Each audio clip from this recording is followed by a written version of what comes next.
அஸ்ஸலாமு அலைக்கும் வரஹ்மத்துல்லாஹி வபரகாத்துஹு. ஜின்கள் பற்றிய அறிதல் ஒவ்வொரு முஸ்லிமுக்கும் இன்றியமையாத ஒன்றாகும். அவர்கள் மனிதர்களுக்கு இணையான ஒரு படைப்பு. மேலும் குர்ஆன் மற்றும் நபிமொழிகளில் அவர்களின் குறிப்புகள் ஏராளமாக உள்ளன. ஜின்கள் நெருப்பால் படைக்கப்பட்டவர்கள். மேலும் அவர்கள் மனிதர்களை விட காலத்தால் முந்தைய படைப்புகளாவர். ஜின் என்ற சொல்லுக்கு மொழியியல் ரீதியாக மறைத்தல் அல்லது மறைந்திருத்தல் என்ற பொருள். அவர்கள் மனிதர்களின் கண்களுக்கு தெரிவதில்லை என்பதாலேயே அவர்களுக்கு அந்த பெயர் வந்தது. ஜின்கள் என்பவர்கள் அறிவுள்ள, விருப்பமுள்ள, கடமைப்பட்ட ஆன்மீக வகையைச் சேர்ந்தவர்கள். அவர்கள் பொருளை விட்டும் தூரமானவர்கள், புலன்களுக்கு மறைக்கப்பட்டவர்கள். அவர்கள் தங்கள் உண்மையான வடிவத்தில் காணப்படுவதில்லை. அவர்கள் உண்பார்கள், பருகுவார்கள், இனப்பெருக்கம் செய்வார்கள், சந்ததிகள் உண்டு, மேலும் மறுமையில் தங்கள் செயல்களுக்காக விசாரிக்கப்படுவார்கள். ஷைத்தான்கள் என்பவர்கள் ஜின்களில் உள்ள கலகக்காரர்கள் ஆவர். இருப்பினும் ஷைத்தான் என்ற சொல் ஜின்கள் மற்றும் மனிதர்களில் உள்ள ஒவ்வொரு விஷமக்காரரையும் தீங்கு செய்பவரையும் குறிக்கும். ஜின்கள் அல்லாஹுவின் படைப்புகளில் ஒரு படைப்பு என்பதில் முஸ்லிம்கள் அனைவரும் ஒருமித்த கருத்தில் உள்ளனர். எனவே அவர்களின் இருப்பை மறுப்பது யாருக்கும் அனுமதியில்லை. ஜின்களின் இயல்புகள் குறித்து மார்க்க நூல்களில் பல தகவல்கள் குறிப்பிடப்பட்டுள்ளன. அல்லாஹ் ஜின்கள் மற்றும் மனிதர்களை வணங்குவதற்காகவே படைத்தான். ஜின்களிலும் முஸ்லிம்கள், காபிர்கள், நல்லவர்கள் மற்றும் தீயவர்கள் உள்ளனர். அவர்கள் உண்பார்கள் மற்றும் பருகுவார்கள்.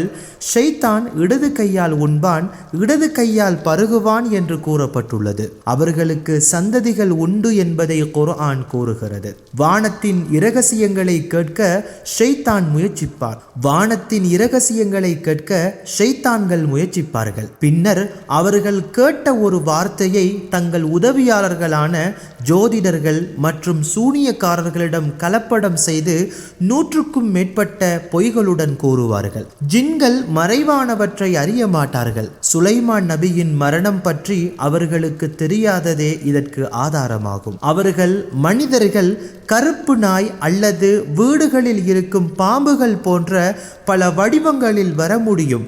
மேலும் அவர்களுக்கு விரைவான அசைவு மற்றும் கடினமான வேலைகளை செய்யும் திறன் உண்டு. அல்லாஹ் நாடினால் ஜின்களால் மனிதர்களுக்கு கொலை, வலிப்பு, கண் திருஷ்டி, தூக்கத்தில் பீதியை ஏற்படுத்துதல் அல்லது தொழுகையை தடுப்பது போன்ற பல வழிகளில் தீங்கு விளைவிக்க முடியும். ஆனால் இஸ்லாம் ஷைத்தான்களின் தீமையை தடுக்க வலிமையான வழிகளை காட்டியுள்ளது. ஃபாத்திஹா மற்றும் அல் பக்ரா அத்தியாயத்தின் ஆரம்ப மற்றும் இறுதி வசனங்கள் மற்றும் ஆயத்துல் குர்சி ஆகியவற்றை ஓதுவது பாதுகாப்பளிக்கும். கோபம் வரும்போது, தொழுகையில் ஷைத்தானின் ஊசலாட்டம் ஏற்படும் போது, கழிவறைக்குள் நுழையும் போது அல்லாஹும்ம இன்னி அஊது பிக மினல் ஹுபுசி வல் ஹபாஇசி இவ்வாறு ஓதி ஷைத்தானிடமிருந்து அல்லாஹுவிடம் பாதுகாப்பு தேட வேண்டும். உணவருந்தும் போதும், உடலுறவின் போதும், வீட்டுக்குள் நுழையும் போதும் அல்லாஹுவை துதித்து பிஸ்மில்லாஹ் கூற வேண்டும். தொழுகைக்கான அழைப்பு பாங்கு கேட்கும் போது ஷைத்தான் வெகு தூரம் ஓடிச் செல்வான். கூட்டாக தொழுவதை கடைபிடிக்க வேண்டும். இல்லையெனில் ஷைத்தான் ஆதிக்கம் செலுத்துவான். கொட்டாவி விடுவது ஷைத்தானிடமிருந்து வருகிறது. எனவே முடிந்தவரை கொட்டாவியை அடக்கிக் கொள்ள வேண்டும். ஏனெனில் அது ஷைத்தானுக்கு மகிழ்ச்சியை அளிக்கிறது. ஷைத்தான் முஸ்லிம்களிடையே சச்சரவை ஏற்படுத்த முயற்சிக்கிறான். எனவே பிரிவினை மற்றும் பகைமையை தவிர்த்து கூட்டாக ஜமாஅத்தாக இருக்க வேண்டும். திருமணம் முடிக்க தகுந்த அந்நிய பெண்ணுடன் தனித்திருப்பதை தவிர்க்க வேண்டும். ஏனெனில் அங்கு ஷைத்தான் மூன்றாமவனாக இருப்பான் என்று நபிமொழி எமக்கு சொல்லுகிறது. தூங்கும் முன் கதவுகளை மூடுவது, பானை பாத்திரங்களை மூடுவது, விளக்குகளை அணைப்பது அவசியம். ஏனெனில் ஷைத்தான் மூடிய கதவை திறக்கவோ மூடப்பட்ட பாத்திரத்தை திறக்கவோ மாட்டான். ஜின்கள் மீதான விசுவாசமும் அவர்களின் தீங்குகளில் இருந்து நம்மை பாதுகாக்கும் வழிகளை பற்றிய அறிவும் ஒரு முஸ்லிமின் நம்பிக்கை அம்சத்தின் பகுதியாகும். அல்லாஹுவை நினைவு கூறுவது, குர்ஆனை ஓதுவது மற்றும் ஷரீஅத் சட்டங்களை பின்பற்றுவதன் மூலம் ஒரு முஸ்லிம் ஷைத்தான்களின் தீமையை தடுத்து தன்னை பலப்படுத்திக் கொள்ள முடியும். அல்லாஹ் எம் அனைவருக்கும் போதுமானவன்.